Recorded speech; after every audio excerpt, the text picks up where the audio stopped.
got a very interesting question for you. What's your immune system? Do you know it's a word that we use so much, isn't it? Oh, my immune system must be down, that's why I've got a cold. But what is your immune system? What is your immune system? I'd like to have a look tonight at what your immune system is, because it's important to know something about the house you live in, isn't it? And isn't it the most important, yet the most neglected form of education is the house we're living in, knowing something about the body that we live in? Was that an eye-opener to you, what happens to your food? That all your food's not digested in your stomach, it's actually digested in different parts of your gastrointestinal tract. One of my favourite proverbs, it's Proverbs 14 verse 6, knowledge is easy to him that understands. My aim is to give you an understanding of these things, and then you automatically have the knowledge on how to treat this amazing body that we've been given. So I'd like to begin by looking at where the immune system starts. Now look at our human body. We've got a protection around the body. It's called skin. Is that right? Skin. And when you break the skin, you have to be careful. Because if you break the skin, now the flesh and the blood's exposed, and the microbes that are in the air, especially if there's some pathogens, they can get in there. Is that right? And it's like the little boy that I met in New Zealand a few years ago. He came with his mother. His mother came to see me about another issue. And when he walked in, his finger was twice the size. And I said, what's happening to the finger? Now, the finger was twice the size, it was red, and at the top it like had a pussy area. She said, oh, it's cellulitis. The doctor said it's cellulitis. Do you know what cellulitis is? Inflammation of the cell. Now, that's not rocket science, is it? It's inflamed. So I went a little bit further. Why? She said, well, he had a blister and the blister broke, and then he's playing in the dirt with his matchbox cars. What's going to happen next? And of course, little boys don't care if they've got a flesh. So of course, the dirt got in there, and immediately his immune system went to the area. The lymphatic fluid. Do you know your lymphatic system is your body's vacuum cleaner? That's the puffiness. It's the lymphatic fluid going there to try and block any microbes going to other parts of the body. And then extra blood sent there, and white blood cells go there, and then they lay down their lives. That's what pus is. Did you know that's what pus is? It's dead white blood cells. That's what happens. As we go through the lecture, I'm going to show you what we did to that finger. So your skin. So whenever the skin breaks, we've got to be careful to wash it, clean it, and bind it, don't we? Until it seals, to protect it. There are orifices. Let's have a look at the ears. Amazing protection in the ears. There's all these little hairs, and then there's an eardrum to protect from any harmful pathogens getting in. Let's go to the eyes. What an amazing thing is the eye. If something hits you, you've got two bones there to protect it. And if something's flying through the air, you've got eyelashes, and they blink. And the blinking reflex and the lashes stop anything getting in the eye. But if something actually gets through that and into the eye, then we've got this mucus layer around the eye. And we know if we get something in the eye, like a bug or something, we just have to go around the world for a few times, is that right? And it'll go to the corner, and by now it's dead because all the mucus has drowned it, and we can flick it out of the eye. Then we come to the nose. What an amazing organism is the nose.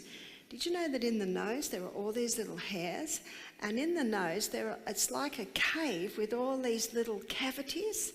And if we breathe in something that's got dust on it, it's heavy. If we breathe in pure air, it is so light it goes straight through into the trachea and down into the lungs.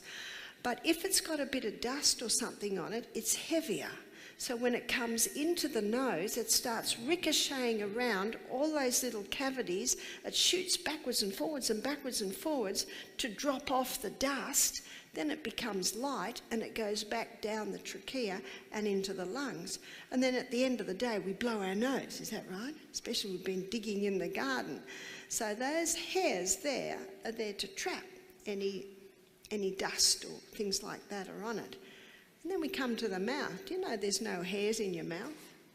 That's why we should be nose breathers, not mouth breathers. We should be nose breathers. And if someone says, well, I can't breathe through my nose, so then I ask, why can't you breathe through your nose? Well, it's all blocked up. So why is it blocked up? Oh, it's just always blocked up. Do you know, excess mucus in that area indicates that that person's got an allergy.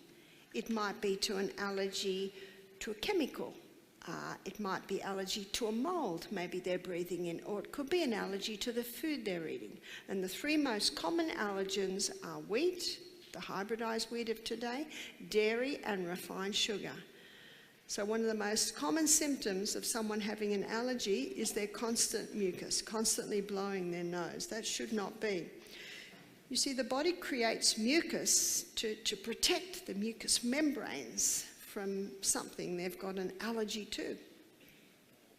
So then we come to the mouth. So we should be breathing through our nose. And you can breathe through your nose if it's clear. One lady said, I tried running up the hill and just breathing through my nose, but I couldn't. I said, no, either can I. Aren't you glad that when you're exercising and you need more air, you can breathe through both?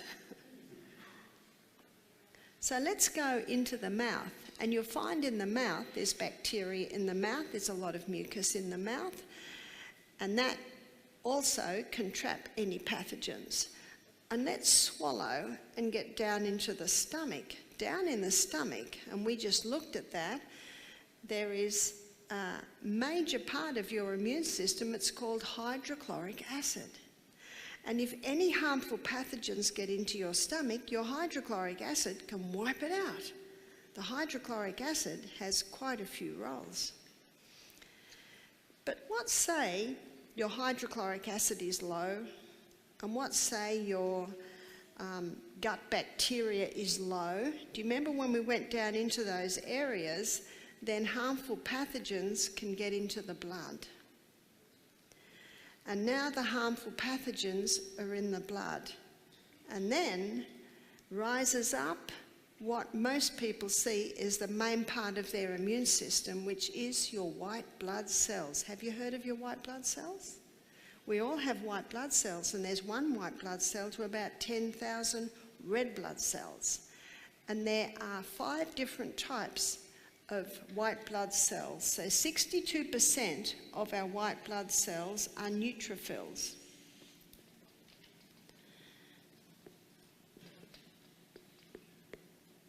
They make up the most part of the white blood cells. And then 18% are monocytes.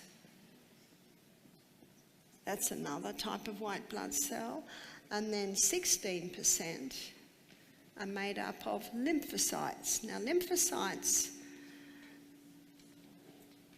lymphocytes are the white blood cell that's made in your lymph nodes. So your lymphatic system is like your body's vacuum cleaner. And what does the vacuum cleaner vacuum up? Waste. So your lymphatic system sucks and sweeps up waste from the tissues, takes it to the nodes. Your lymph nodes are in your neck, in your armpits, and in your groin. They're your main lymphatic nodes. And in those nodes are lymphocytes. So some of the waste that's taken into those nodes can be basically dealt with by those white blood cells. And then 2% of your white blood cells is made up of basophils. And then another 2% is made up of eosinophils.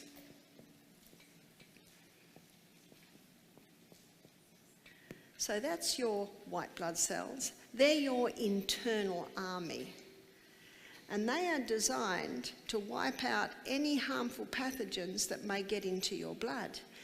Now your lymphocytes, they are the scouts. They're looking around for any problems.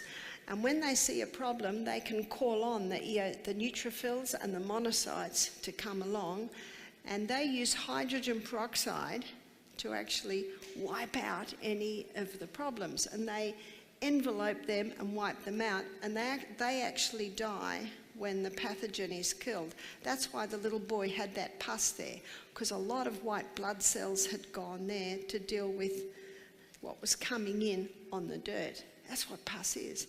And that's why a smoker, he'll often be coughing up green or yellow lumps. And some people say he's got an infection. He hasn't got an infection. It's just cleaning up the damage from all those years of cigarette smoke. You see, your body can heal itself. My sister is a senior science teacher, and when she teaches immunology to her senior students, when she finishes, she says, see, the body is designed to heal itself.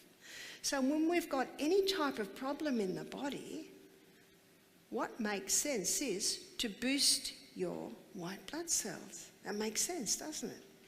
Now, one way to boost them is a fever. And fevers have been used for centuries to boost the white blood cells to clean up any problems that might be in the body.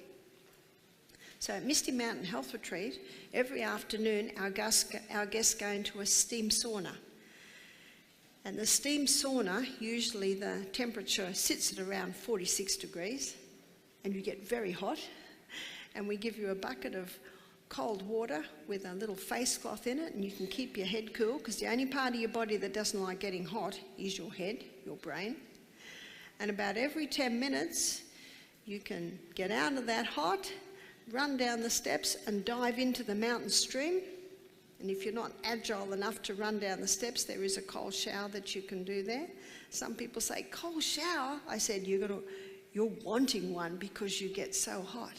And then back in the steam bath. And you might do that for about another 10 minutes. And then charge out and dive in the cool pool again. You only need the cool for about 10-15 seconds, and then back into the hot sauna.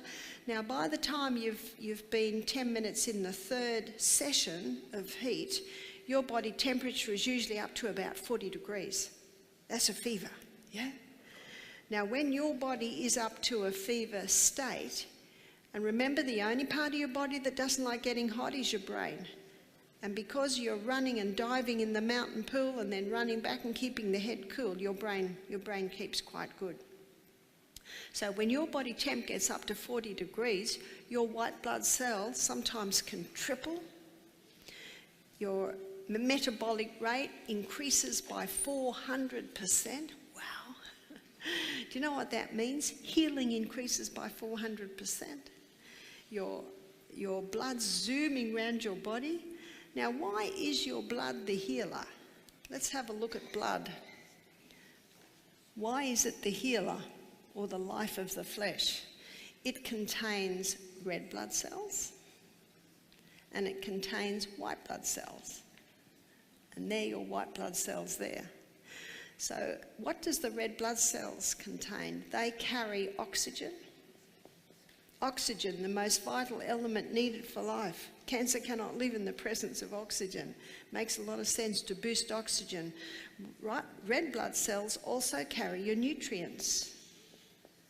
They're carrying nutrients to the cell. Do you remember we've been looking at the CBD, the central business district of the human body, the inside working of the cells? What it is your blood that carries these nutrients and this oxygen to the cell. It also carries the water, and it also carries away the waste. Carries away waste. So no wonder it's called the life of the flesh. So let me explain to you what we did for the little boys, only 7, with the finger. I said, what have you been doing? She said, well, he's on his 2nd course of antibiotics. Well, this is 10 days on antibiotics. And I'm thinking, how could it have looked much worse than it is? Is it working? He's on his 2nd course of antibiotics. He's taking painkillers and sleeping tablets to sleep at night. Oh, he's 7. I'm not criticising the mother. What do you do? I said, can I try something? She said, please. So what I did was I got 2 mugs. And in one mug, I put hot water. Now, when you have a hot shower at night, and the last 2 nights when I've got home, I've had a hot shower and it almost hurts at first. I didn't realise how cold I got. And it's stimulating, yeah? It's very nice, because we're warm-blooded creatures, so how we love the warm. So the hot water, when you initially apply it to the human body, it has a stimulating effect. It stimulates. But I think it's probably only about 3 minutes before I'm getting very relaxed. Is that right? And everything's slowing down. It's like you get into a hot bath. At first it's tingling, and then you can just about fall asleep. Is that right? So after 3 minutes, we get to a depressed, it's actually a depressed state of blood flow. Everything's slowing down, slow or depressed. And then I got a mug that had cold water in it. Now this is New Zealand, so we didn't have to put ice in it. If you're in Brisbane, you have to put ice in it. It's got to be very cold. The hotter the hot, the colder the cold, the more powerful the reaction. But I'm not going to make this little boy put that sore finger in very hot water. I get him to put his good finger on and get him comfortable with that, and then put the sore finger in. Ouch! I said, just keep dipping it. It's too hot. Okay, put a bit of cold in. You've got to work with the will of the person. When you put that finger in cold water, it stimulates. In fact, it's not unusual at Misty Mountain Health Retreat to hear screaming when people dive into the cold creek.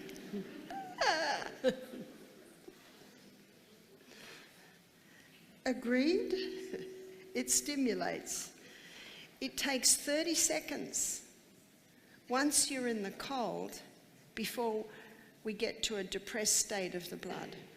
Everything starts to slow. So either called depressed or slow. It's a slowing down. So what I do is I put the finger in the hot for 3 minutes, and then I put it in the ice cold for 30 seconds. And while it's in the ice cold, I put a little bit of boiling water into the hot to bring it up to the hot. He's watching me, so I say, put your good finger in. Are you happy with that? Yes. Because I know once his finger's been in the cold, it'll handle more hot, numbs it a little bit. And then we keep it in the hot for how long? 3 minutes. And then before it's got a chance to slow down, we plunge it back into the cold. And then before it's got a chance to slow down, we plunge it back into the hot. Can you see what we're doing? And you usually do that 3 times. So how long did that take? That takes 10, 11 minutes. By the end of the second hot, a big smile came to the little boy's face. What's happening? He's getting relief. In fact, by the end of the 12 minutes, and he's got 50% reduction in his pain levels. Now that's quicker than Panadol, is that right? And we're not hurting his kidneys or his stomach or his liver. He's looking at me smiling, and he's looking at his mother, and then I wrapped the finger in a grated potato poultice. Potato reduces inflammation. Potato draws waste out. Every home has a potato wrap. So I made a little, like a package. You can watch my poultice lecture to see how to do that on YouTube. And then I'll put a bit of plastic over it and bandage it up and ask God to bless that finger, bless that poultice. Do you know, the rest of the morning while I'm talking to his mother, he's just smiling at me because he had so much relief. When they went home, he said to his mother, can we do that again? Why did he say that? Because he'd experienced the relief. So I saw them at 10. We did it at 10 in the morning. They did it again at 2. They did it again, I think, just before he went to bed. And in the morning, when they took it off and took the poultice off, all the waste came out. The finger was back to normal. No need for any more painkillers. No need for any more sleeping tablets. And the mother said, "What will I do about the antibiotics?" I said, "I'll leave that up to you. I have no authority over what you do with that. All I can do is to tell you what I would do, and I don't usually have to tell people what I would do." So he got more relief with those simple treatments. What did I do? I boosted his immune system. I boosted his white blood cells, because all I did was increase blood flow to that finger. And is your blood is your healer. That's the healer. So how important that you've got well-hydrated blood. How important that you've got good nutrients in that blood because you're eating a plant-based diet, lots of vegetables, greens, fruits, nuts, grains, legumes. How important that you are drinking adequate water. You just got to make sure that blood's good. Now, I could do those hot and cold treatments on a person who's not drinking water, not eating nourishing food, and will actually still get a result, but it's not going to be as good. How simple. You see, your blood is your healer. Not only does your blood contain all the nutrients that you need for healing, it also contains your internal army, your immune system, so to speak, that will wipe out any harmful pathogens. In fact, our body's got everything we need for healing. One of the best blood cleansers that there is your greens. You see, the molecular structure of human blood looks like that. And the molecular structure of plant blood looks like that. Would you say that's almost identical? But with human blood, the middle structure is iron. With plant blood, the middle molecule is magnesium. That's the only difference. And things like green barley, spirulina, wheatgrass, they're one of the best blood and tissue cleansers there is. That chlorophyll has a great cleansing action on the body. So if the mother said to me, "Can we do something to even help the blood cleanse?" I'd say, yeah, have a little green barley supplement. Green barley's not easy to take, but if you put it in lemon or grapefruit juice, it's a little bit easier. A little bit easier to take. So when someone says to me, I think my immune system was down, I've got a cold, do you know the immune system's high? Because when you get a cold and when you get a fever, your white blood cell count can almost triple. A cold is a house clean. It's just a house clean. And every time you blow your nose, what are you blowing out? Waste. Your body's cleaning the house. That's why they'll never find a cure for the common cold, because it's just one of the body's ways of getting rid of waste. But if you're drinking adequate water, if you're exercising every day, if you're eating a plant-based diet, we live in a self-healing, self-cleansing organism which will naturally be throwing off waste every day, and you rebound every day. You know what your rebounder is? That's your lymphatic stimulator. When you rebound every day, it's helping the body cleanse the tissues. You have a pump, it's called the heart, and it pumps blood all through the body. And you have a second heart. Do you wonder how the blood gets back to the heart? We've got a second heart, it's called your calf muscle. And to stimulate your calf muscle, all you have to do is that. That's why when you're sitting on the plane, they tell you to move your feet up and down, because it's stimulating your second heart, your calf muscle. And the exercise that stimulates your calf muscle better than any other exercise is rebounding, because you're constantly springing on that rebound mat. And it's the best cure for varicose veins, because the pump that gets your venous system working is the rebounder. It strengthens those calf muscles that are getting that blood back to the heart. Your capillary system has little muscles all around it, so when your heart pumps, those little muscles are pumping all the way through, and when you work your calf muscle, it's pumping it all back. But your lymphatic system does not have a pump. Let me draw your lymphatic system. It's like a lot of little canals, and they have gates all the way along. And when you wake up in the morning, all those gates are shut. And when you get on the rebounder, and you're jumping on the rebounder, when you're up to the height of the jump, every gate opens. When you hit the mat, every gate closes. When you hit the height, every gate opens. When you hit the mat, every gate closes. Can you see a pumping action happens? So remember what your lymphatic system, it's your body's vacuum cleaner. It sweeps away waste from the tissues. And when you rebound in the morning, you start up your lymphatic system.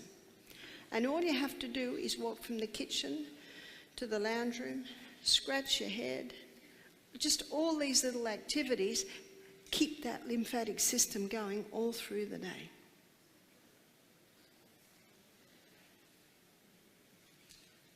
Eosinophils are a very interesting white blood cell, because when you have an allergy, eosinophil levels can rise. So at Misty Mountain Health Retreat, I take a drop of blood, put it under the microscope, and it comes up on the screen. And it shows you all your white blood cells and all your red blood cells.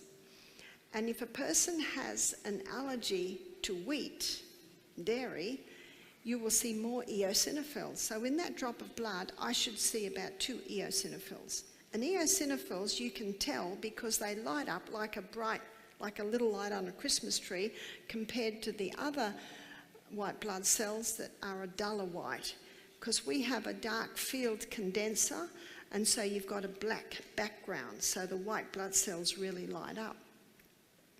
Now, if someone has 5 or 6 eosinophils, that's an indication that they are gluten sensitive.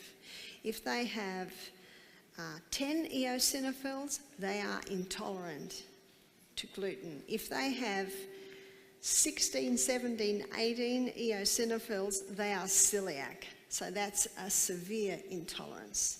Some people, when I say, oh, you're gluten intolerant, they say, no, I've had a blood test.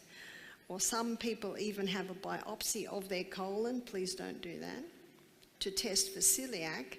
And the doctor says, no, I'm not celiac. I said, no, you're not celiac, but you are gluten intolerant. Now, the test will never show the intolerance. It'll never show the sensitivity. So how can you tell? I've got a very easy way to tell. Stop all wheat for 2 months and see how you feel. How easy is that? See how you feel. You can have a slice of bread and it'll be out of your body in 24 hours. But the effect can remain for nearly 2 months. So you really have to stop it for 2 months. Don't start tonight. Don't start tomorrow. Don't start until your cupboards are well stocked. You can get some very nice gluten-free pastas now. San Remo, they've got a great section. It used to be that if you cooked gluten-free pasta, it just went like a lump of glue. But today you can get some very nice gluten-free pastas. Just go into the Asian section and you get rice noodles, rice vermicelli noodles. There's so many options today. And you can get spelt sourdough bread. If someone's celiac, they can't even handle that. Because as you'll see tomorrow night when we look at the acid alkaline lecture, the spelt has a little bit of gluten, but it's a less complex type. So usually people that are intolerant and sensitive can handle that one. It's a good idea to stop it all and then try introducing. So after 2 months, have a slice of bread, see what happens. The most common symptoms are actually brain fog and bloating. And how many people have that and think it's age? Have you heard of poor old age? It gets blamed for so many things. So we had this guy who used to be forgetting things all the time. I used to say to him, my friends blame the fact that they're 50. What are you going to blame? He was 18. And then we discovered he was gluten intolerant. And when he stopped the gluten, wow, he started to remember everything. Do you know, life should be good. Life should be very good. We've only got one life, and we should be enjoying every moment of it. Let me tell you the story of one man who I saw when I was in Bermuda in May. He came to see me because he found out he had eosinophilia. I said, oh. He said, what can I do?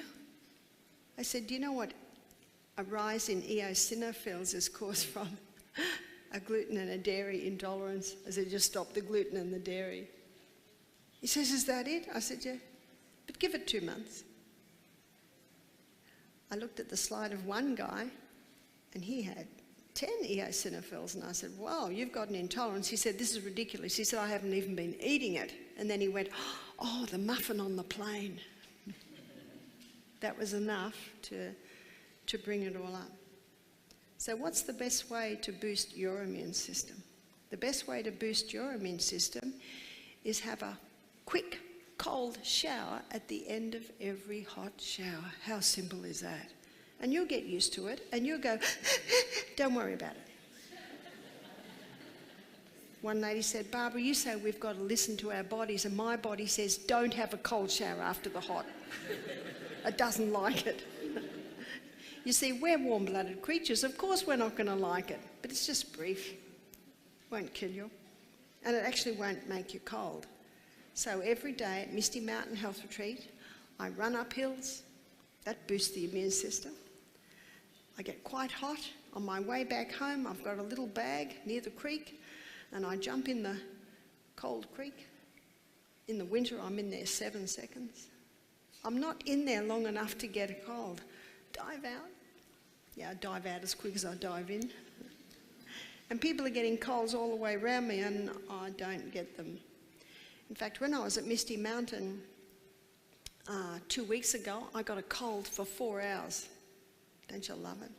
I blew my nose and sneezed and for 4 hours. How nice when that's all it is. But you can take some herbs that will really knock a cold on the head. And if you go to YouTube, Barbara O'Neill Poultices, in that lecture, I give a recipe for the flu bomb.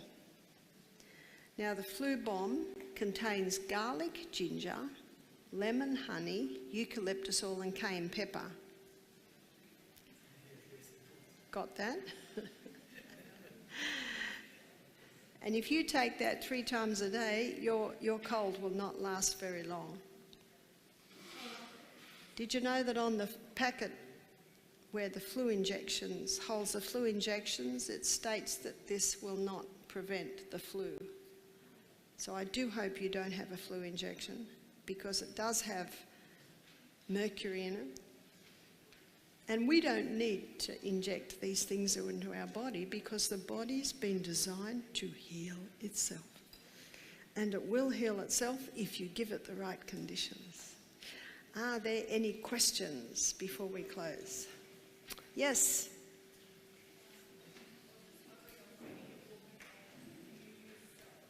Have we got a microphone?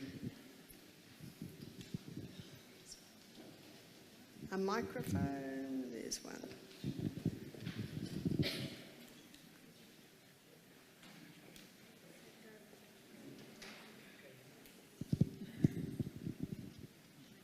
Thank you, Barbara. I do have IBS, and when it comes to seasoning the food, I noticed that in your book you use Celtic salt.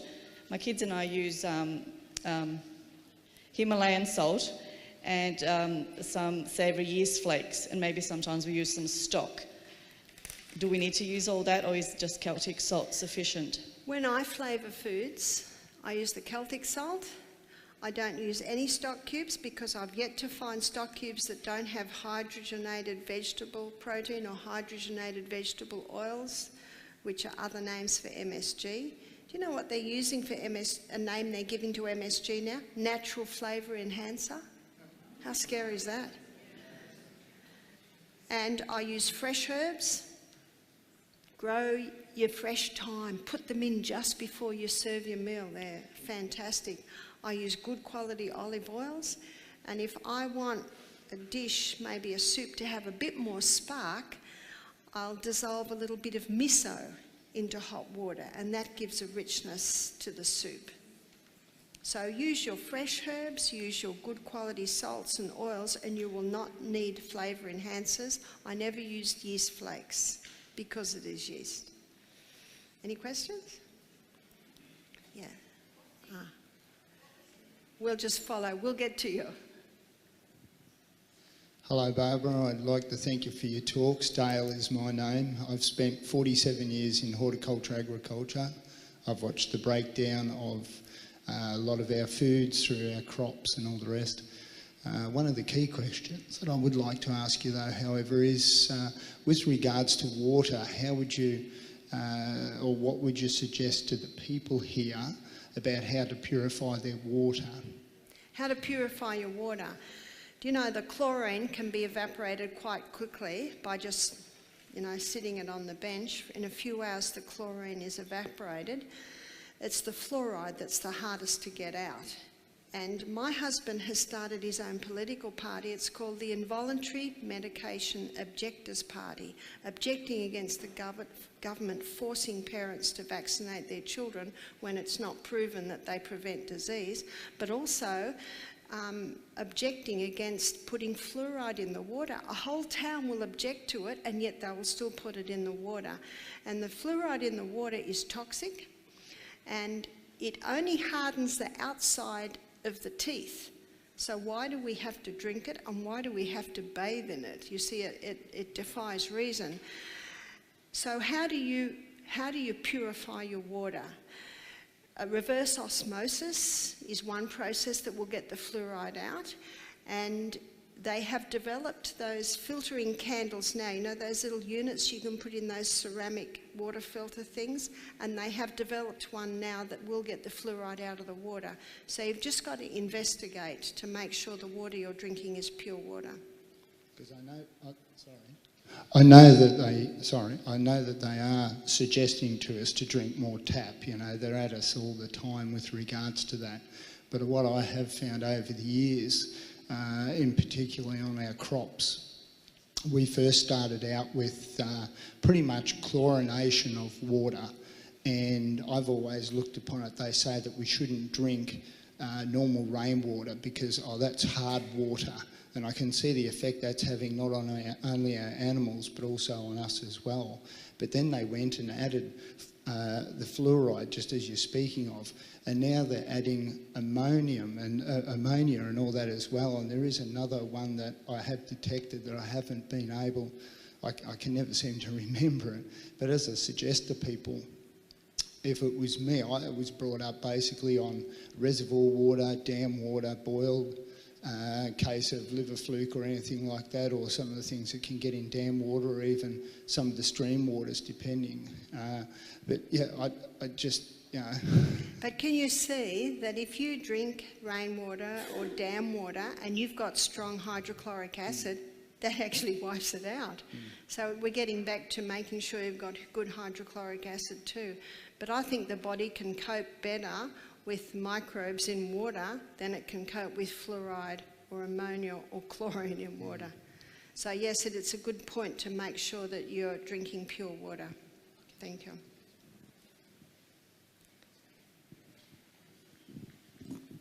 I just wanted the ingredients for the flu bomb again. Okay, it's garlic. So it's 6 things: garlic, ginger, so those two go together, and then lemon and honey,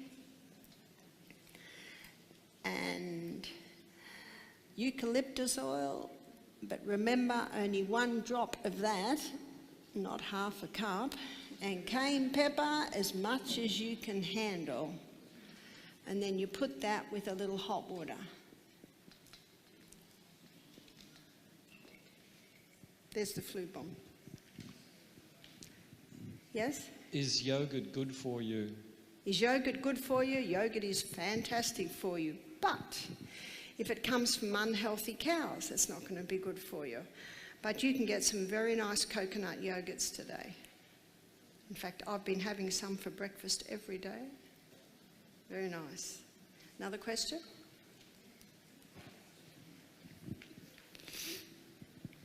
Oh, we'll come back. We've got a microphone. Barbara, for myself personally, it's been very exciting to come to one of these lectures with my brother.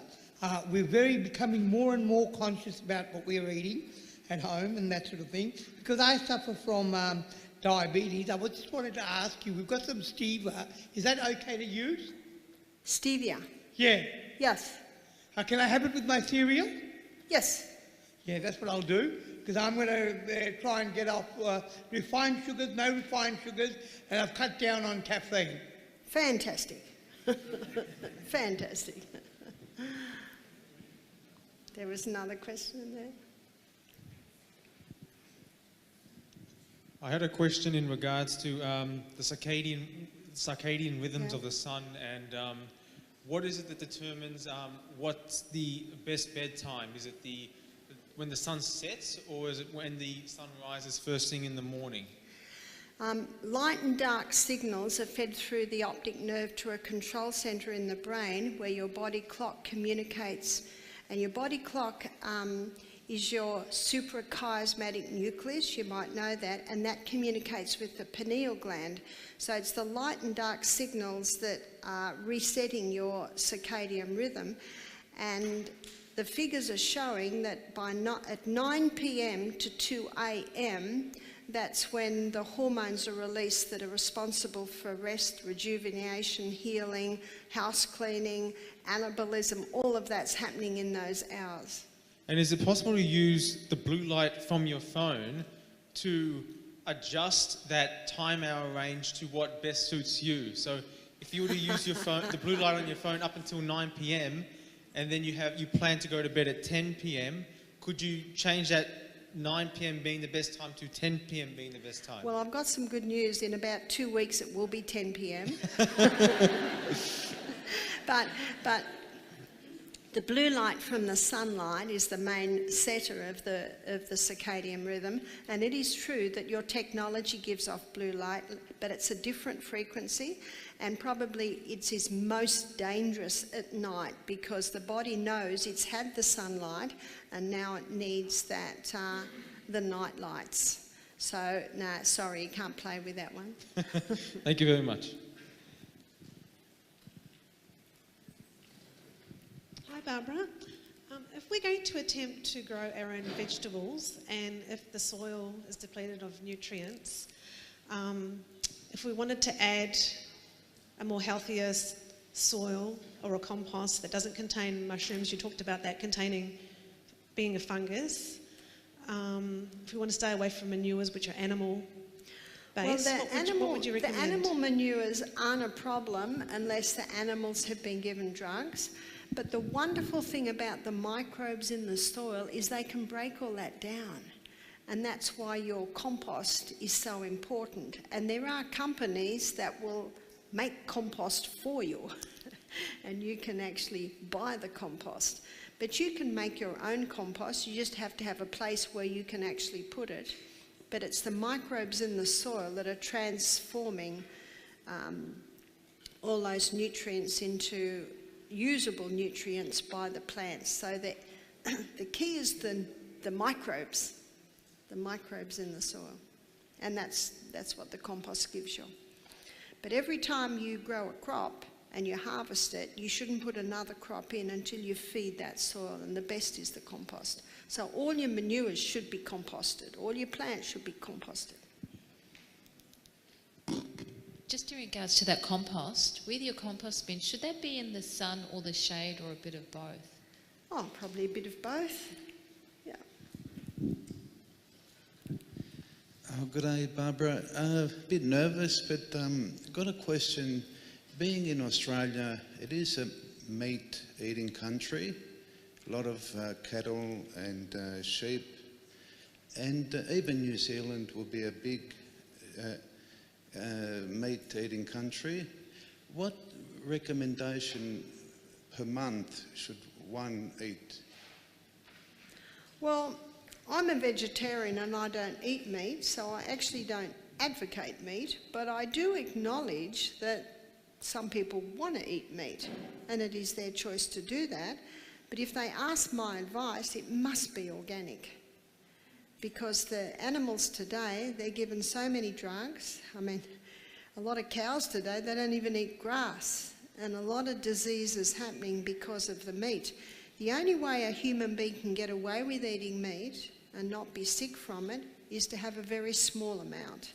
In the book, The China Study, Dr. Colin Campbell, he shows that he could switch cancer on and off by the amount of meat and animal products he was giving those rats.